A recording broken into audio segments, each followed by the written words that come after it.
Lesson 16. I have no neutral thoughts. The idea for today is a beginning step in dispelling the belief that your thoughts have no effect. Everything you see is the result of your thoughts. There is no exception to this fact. Thoughts are not big or little, powerful or weak. They are merely true or false. Those which are true create in their own likeness. Those which are false, create in theirs. There is no more self-contradictory concept than that of idle thoughts. What gives rise to the perception of a whole world can hardly be called idle.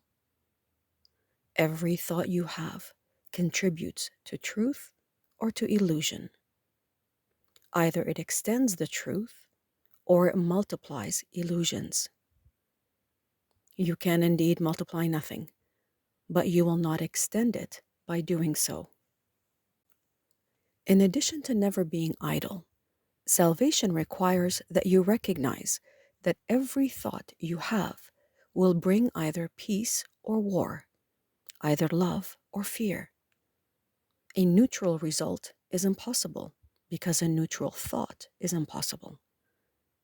There is such a temptation to dismiss certain fear thoughts as unimportant, trivial, and not worth bothering about, that it is essential you recognize them all as equally destructive, but also equally unreal.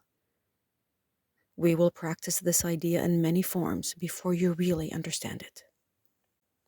In applying the idea for today, search your mind for a minute or so with eyes closed, and actively seek not to overlook any little thought which tends to elude the search.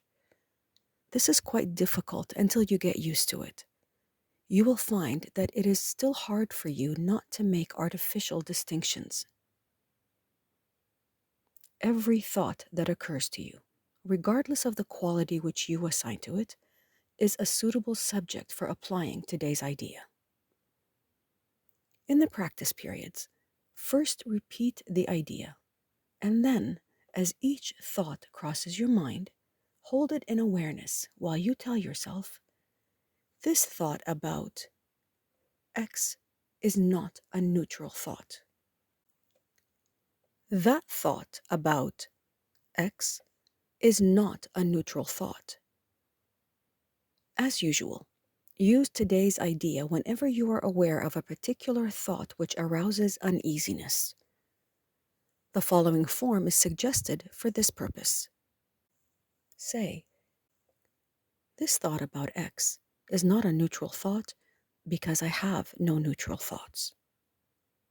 4 or 5 practice periods are recommended if you find them relatively effortless. If strain is experienced, 3 will be enough. The length of the exercise period should also be reduced if there is discomfort.